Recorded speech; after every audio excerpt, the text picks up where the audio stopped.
ಎಲ್ಲರಿಗೂ ನಮಸ್ಕಾರ. ಇವತ್ತು ಈ ವಿಡಿಯೋನ ನಾನು ಕನ್ನಡ ಮಕ್ಕಳಿಗೆ ಹೆಲ್ಪ್ ಆಗಲಿ ಅಂತ ಈ ಡೈಜೆಷನ್ ಅನ್ನೋದ ಬಗ್ಗೆ ಮಾಡೋಣ ಅಂತ ಅಂದ್ಕೊಂಡಿದ್ದೀನಿ.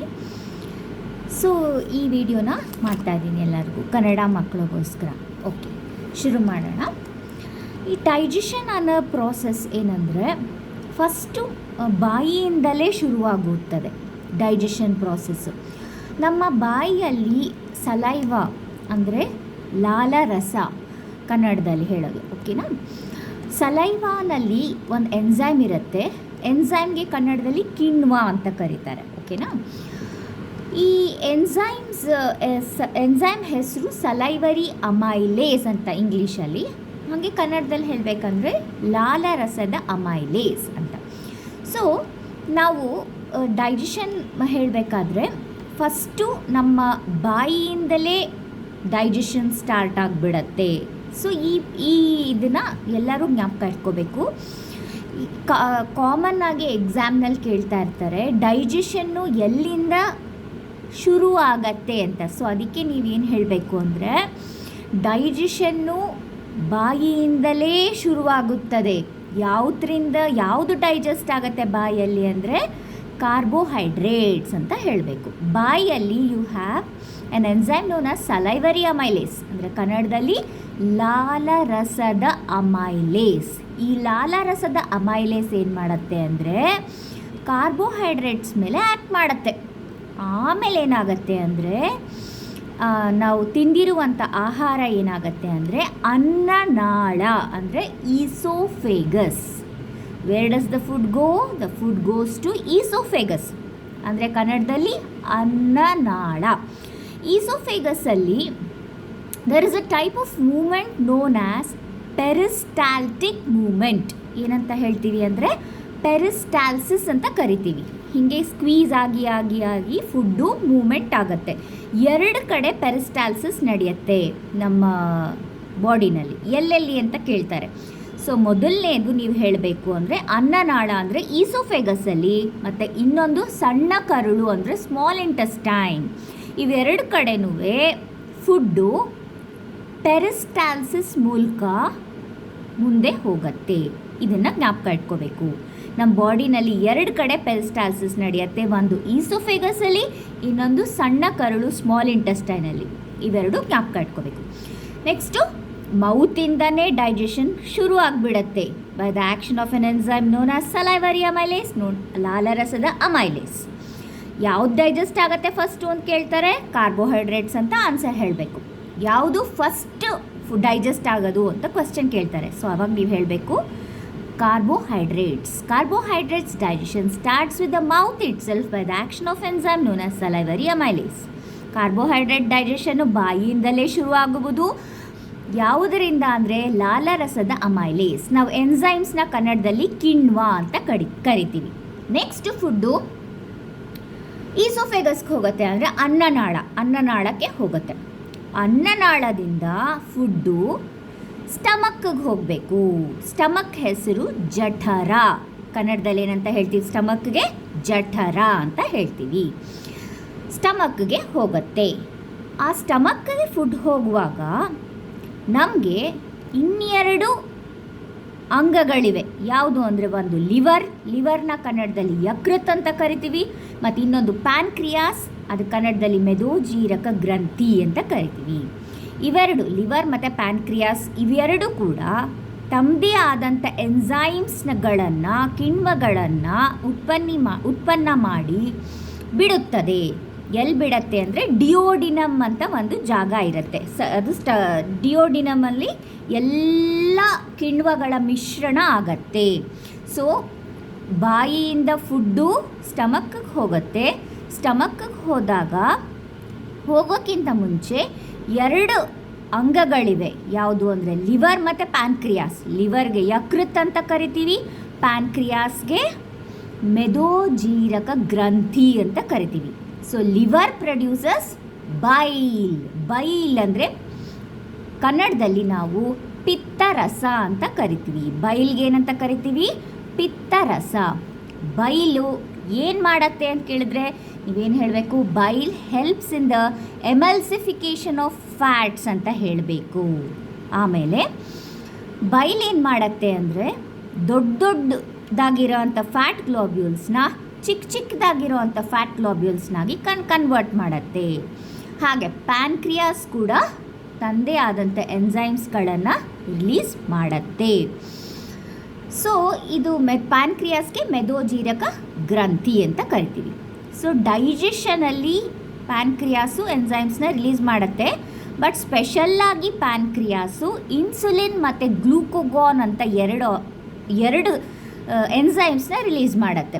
ಇನ್ಸುಲಿನ್ ಏನು ಮಾಡುತ್ತೆ ಅಂದರೆ ಅದು ಶುಗರ್ ಮೆಟಬಾಲಿಸಮ್, ನಮ್ಮ ಬಾಡಿನಲ್ಲಿ ಶುಗರ್ ಜಾಸ್ತಿ ಆಗೋದಾಗ ಇನ್ಸುಲಿನ್ ಪ್ಯಾನ್ಕ್ರಿಯಾಸ್ ಸೆಕ್ರೀಟ್ ಮಾಡುತ್ತೆ. ಮೆದೋಜೀರಕ ಗ್ರಂಥಿ ಇನ್ಸುಲಿನ್ನ ಸೆಕ್ರೀಟ್ ಮಾಡಿ ನಮ್ಮ ಬಾಡಿನಲ್ಲಿರೋವಂಥ ಜಾಸ್ತಿ ಆದಂಥ ಶುಗರ್ನ ಕಡಿಮೆ ಮಾಡುತ್ತೆ. ಇಲ್ಲದೇ ಇದ್ದರೆ ನಮ್ಮ ಬಾಡಿನಲ್ಲಿ ಗ್ಲೂಕೋಸ್ ಲೆವೆಲ್, ಅಂದರೆ ಶುಗರ್ ಅಂದರೆ ಗ್ಲೂಕೋಸ್ ಎರಡೂ ಒಂದೇ, ಸಕ್ಕರೆ ಕಾಯಿಲೆ ಅಂತ ಹೇಳ್ತೀವಲ್ಲ ಅದೇನೆ. ನಮ್ಮ ಬಾಡಿನಲ್ಲಿ ಶುಗರ್ ಲೆವೆಲ್ ಜಾಸ್ತಿ ಆಗೋದಾಗ ಪ್ಯಾನ್ಕ್ರಿಯಾಸು ಇನ್ಸುಲಿನ್ನ ಸೆಕ್ರೀಟ್ ಮಾಡುತ್ತೆ. ಆಯಿತಾ? ಹಾಗೆ ಪ್ಯಾನ್ಕ್ರಿಯಾಸು ಗ್ಲೂಕೋಗಾನ್ ಅಂತ ಇನ್ನೊಂದು ಎಂಜೈಮ್ ಕೂಡ ಸೆಕ್ರೀಟ್ ಮಾಡ್ತೀವಿ. ಇವೆರಡೇ ಎಂಜೈಮ್ ಪ್ಯಾನ್ಕ್ರಿಯಾಸ್ ಸೆಕ್ರೀಟ್ ಮಾಡೋದು, ಒಂದು ಇನ್ಸುಲಿನ್, ಇನ್ನೊಂದು ಗ್ಲೂಕೋಗಾನ್. ಇವೆರಡು ಜ್ಞಾಪಕ ಇಟ್ಕೊಳ್ಳಿ. ನೆಕ್ಸ್ಟ್ ಏನಾಗುತ್ತೆ ಅಂದರೆ ನಮ್ಮ ಆಹಾರ ಜಠರ ಅಂದರೆ ಸ್ಟಮಕ್ಗೆ ರೀಚ್ ಆಗುತ್ತೆ. ಸ್ಟಮಕ್ಕಲ್ಲಿ ಏನಾಗುತ್ತೆ? ಸ್ಟಮಕ್ಕಲ್ಲಿ there is known as gastric juice ಅಂತ ಇರುತ್ತೆ ಸ್ಟಮಕ್ಕಲ್ಲಿ. ಈ ಗ್ಯಾಸ್ಟ್ರಿಕ್ ಜ್ಯೂಸಲ್ಲಿ ಏನೇನು ರಿಲೀಸ್ ಆಗುತ್ತೆ ಗ್ಯಾಸ್ಟ್ರಿಕ್ ಜ್ಯೂಸಲ್ಲಿ ಅಂತ ಕೇಳ್ತಾರೆ ಕ್ವಶನ್ ಎಕ್ಸಾಮಲ್ಲಿ. ಆವಾಗ ನೀವೇನು ಹೇಳಬೇಕು ಅಂದರೆ ಮೊದಲನೇದಾಗಿ HCl ಅಂದರೆ ಹೈಡ್ರೋಕ್ಲೋರಿಕ್ ಆ್ಯಸಿಡ್. ನಾವು ತಿನ್ನೋವಂಥ ಆಹಾರದಲ್ಲಿ ಬೇಡದೇ ಇರೋವಂಥ ಟಾಕ್ಸಿಕ್ ಅಂಶಗಳು ಇರುತ್ತೆ ಕೆಲವೊಮ್ಮೆ. ಅಂದರೆ ಬೇಡದೇ ಇರೋವಂಥ ಬ್ಯಾಕ್ಟೀರಿಯಾ ಆರ್ ಫಂಗೈ ನಾವು ತಿನ್ಬಿಡ್ತೀವಿ. ಈಗ ನಾವು ಕೆಟ್ಟೋಗಿರೋ ಅಂಥದ್ದು ಗ್ರೌಂಡ್ನಟ್ಸು ಆ ಥರದ್ದೇನಾದರೂ ಕಡಲೆಕಾಯಿ ಅದೆಲ್ಲ ತಿನ್ಬಿಡ್ತೀವಿ. ಬ್ರೆಡ್ ಅಕಸ್ಮಾತ್ ಏನೋ ಒಂಚೂರು ಹಾಳಾಗಿದ್ರೆ ಅದನ್ನ ತಿನ್ಬಿಡ್ತೀವಿ. ಯಾವುದೋ ಒಂದು ಹಾಳಾಗಿರೋ ಪದಾರ್ಥನ ತೊಗೊಂಡ್ಬಿಡ್ತೀವಿ. ಅವಾಗ ಏನು ಮಾಡತ್ತೆ ಅಂದರೆ ನಮ್ಮ ಸ್ಟಮಕ್ಗೆ ಆ ಫುಡ್ ಹೋದ ತಕ್ಷಣ HCl ತಾನಾಗೇನೆ ಬೇಡದೇ ಇರೋಂಥ ಪದಾರ್ಥನ ಕಿಲ್ ಮಾಡಿಬಿಡತ್ತೆ. ಆ ಜರ್ಮ್ಸ್ನ HCl ಏನು ಮಾಡುತ್ತೆ? ಬೇಡದೇ ಇರೋಂಥ ಪದಾರ್ಥನ ಸಾಯಿಸ್ಬಿಡತ್ತೆ. ಬ್ಯಾಕ್ಟೀರಿಯಾ ಅಥವಾ ಫಂಗೈನ ಅಲ್ಲೇ ಸಾಯಿಸ್ಬಿಡತ್ತೆ. ಸೊ ಮೊದಲನೇ ರೋಲ್ ಆಫ್ HCl ಅಂದರೆ it kills the germs, unwanted germs. ಬೇಡದೇ ಇರುವಂಥ ಆಹಾರ ಪದಾರ್ಥನ ಅದು ಸಾಯಿಸ್ಬಿಡತ್ತೆ HCl. ನೆಕ್ಸ್ಟು ಇನ್ನೊಂದು ಗ್ಯಾಸ್ಟ್ರಿಕ್ ಜ್ಯೂಸ್ ಇನ್ನೊಂದು ರಿಲೀಸ್ ಮಾಡುತ್ತೆ, ಏನಂದರೆ ಪೆಪ್ಸಿನ್ ಅಂತ. ಪೆಪ್ಸಿನ್ ಅಂದರೆ it is a proteolytic enzyme. Proteolytic ಅಂದರೆ it helps in protein digestion.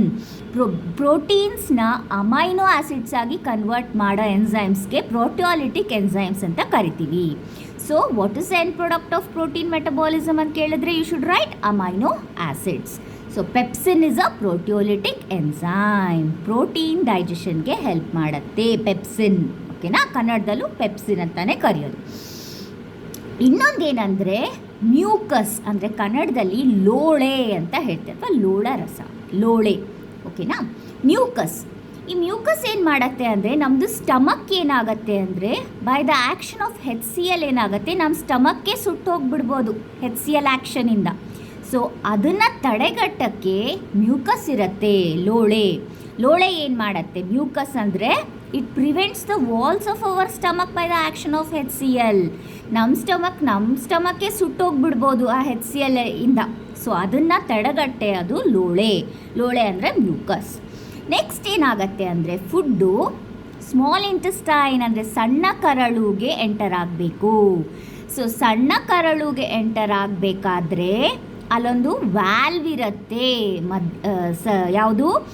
ಸ್ಟಮಕ್ಕಿಂದ small ಇಂಟೆಸ್ಟೈನ್ಗೆ ಹೋಗಬೇಕಾದ್ರೆ ಡಿಯೋಡಿನಮ್ ಸಿಗತ್ತೆ. ಆ ಡಿಯೋಡಿನಮಲ್ಲಿ ಒಂದು ವ್ಯಾಲ್ವ್ ಇರುತ್ತೆ. ಆ ವ್ಯಾಲ್ವ್ ಹೆಸರು ಪೈಲೋರಿಕ್ ಸ್ಪ್ಲಿಂಕ್ಟರ್ ಅಂತ ಇದು ಕೇಳ್ತಾರೆ ಎಕ್ಸಾಮಲ್ಲಿ.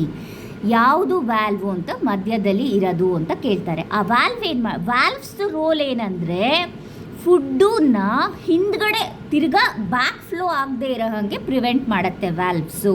What is the role of valve ಅಂದರೆ it prevents the back flow of the food ಅಂತ ಹೇಳಬೇಕು.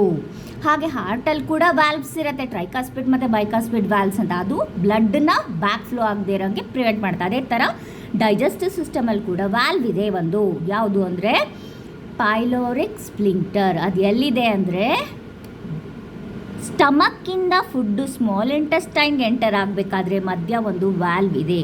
ಅದು ಯಾವ ವ್ಯಾಲ್ವು ಅಂತ ಕೇಳ್ತಾರೆ, ಆವಾಗ ನೀವು ಪೈಲೋರಿಕ್ ಸ್ಪ್ಲಿಂಕ್ಟರ್ ಅಂತ ಹೇಳಬೇಕು. ನೆಕ್ಸ್ಟ್ ಫುಡ್ ಏನಾಗುತ್ತೆ, ಸ್ಮಾಲ್ ಇಂಟೆಸ್ಟೈನ್ಗೆ ಹೋಗುತ್ತೆ. ಸೊ ಇದನ್ನು ತುಂಬ ಚೆನ್ನಾಗಿ ಜ್ಞಾಪಕ ಇಟ್ಕೊಳ್ಳಿ. ನಮ್ಮ ಡೈಜೆಸ್ಟಿವ್ ಸಿಸ್ಟಮಲ್ಲಿ ಯಾವುದು ಲಾಂಗೆಸ್ಟ್ ಪಾರ್ಟ್ ಅಂದರೆ ಉದ್ದವಾಗಿರೋ ಅಂಥ ಪಾರ್ಟ್ ಯಾವುದು ಅಂತ ಕೇಳ್ತಾರೆ, ಆವಾಗ ನೀವು ಸ್ಮಾಲ್ ಇಂಟೆಸ್ಟೈನ್ ಅಥವಾ ಸಣ್ಣ ಕರಳು ಅಂತ ಹೇಳಬೇಕು. ಅದು 5 to 7 meters ಲಾಂಗ್, 5ರಿಂದ 7.5 ಮೀಟರ್ ಲಾಂಗ್ ಇರುತ್ತೆ ಸಣ್ಣ ಕರಳು. ಮತ್ತು ಇದು ಇನ್ನೊಂದು ಇಂಪಾರ್ಟೆಂಟ್ ಥಿಂಗ್ ಏನು ಜ್ಞಾಪಕ ಇಟ್ಕೋಬೇಕು ಅಂದರೆ complete digestion takes place in small intestine. ಹಾಗಂದರೆ ಸಂಪೂರ್ಣವಾಗಿ ಫುಡ್ ಡೈಜೆಷನ್ ಎಲ್ಲಿ ಮುಗಿಯೋದು ಅಂತ ಕೇಳಿದ್ರೆ ನೀವು ಸಣ್ಣ ಕರಳು ಅಂತಾನೇ ಬರಿಬೇಕು. ಸಣ್ಣ ಕರಳುನಲ್ಲೇ ಕಂಪ್ಲೀಟ್ ಡೈಜೆಷನ್, ಸಂಪೂರ್ಣ ಜೀರ್ಣಕ್ರಿಯೆ ಮುಗಿಯುವುದು ಎಲ್ಲಿ ಅಂದರೆ ಸಣ್ಣ ಕರಳುನಲ್ಲೇ. ಸಣ್ಣ ಕರಳುನಲ್ಲಿ ನಮಗೆ ಬೇಡದೇ ಇರೋವಂಥ ಬೇಕಾಗಿರೋ ಅಂಥ ಅಂಶನೆಲ್ಲ ಬಾಡಿ ಅಬ್ಸಾರ್ಬ್ ಮಾಡಿಬಿಟ್ಟು ಸಣ್ಣ ಕರಳುನಲ್ಲಿ ಬೇಕಾಗಿರೋ ಅಂಥ ಪ್ರೋಟೀನ್ಸು, ಲಿಪಿಡ್ಸು, ಕಾರ್ಬೋಹೈಡ್ರೇಟ್ಸು ಎಲ್ಲ ಡೈಜೆಸ್ಟ್ ಆಗಿಬಿಡುತ್ತೆ ಸಣ್ಣ ಕರಳಲ್ಲಿ. Proteins end product, proteins metabolism ಏನು ಅಮೈನೋ ಆ್ಯಸಿಡ್ಸಾಗಿ ಕನ್ವರ್ಟ್ ಆಗುತ್ತೆ. ಫ್ಯಾಟ್ಸ್ದು ಎಂಡ್ ಪ್ರಾಡಕ್ಟ್ ಏನು ಫ್ಯಾಟಿ ಆ್ಯಸಿಡ್ಸ್ ಆ್ಯಂಡ್ ಗ್ಲಿಸರಾಲ್. ಹಾಗೆ ಕಾರ್ಬೋಹೈಡ್ರೇಟ್ಸ್ ಎಂಡ್ ಪ್ರಾಡಕ್ಟ್ ಏನು ಗ್ಲೂಕೋಸ್. ಆ ಥರ ಸಣ್ಣ ಕರಳುನಲ್ಲಿ ಕಂಪ್ಲೀಟ್ ಡೈಜೆಷನ್ ಅಂದರೆ ಫ್ಯಾಟ್ಸು, ಪ್ರೋಟೀನ್ಸು, ಲಿಪಿಡ್ಸು ಎಲ್ಲ ಡೈಜೆಷನ್ ಆಗೋಗ್ಬಿಡತ್ತೆ ಸಣ್ಣ ಕರಳಲ್ಲಿ. ಕಂಪ್ಲೀಟ್ ಡೈಜೆಷನ್ ಅಂದರೆ ಡೈಜೆಷನ್ ಮುಗ್ದೋಗ್ಬಿಡತ್ತೆ ಸಣ್ಣ ಕರಳುನಲ್ಲೇ ಮುಗ್ದೋಗ್ಬಿಡತ್ತೆ.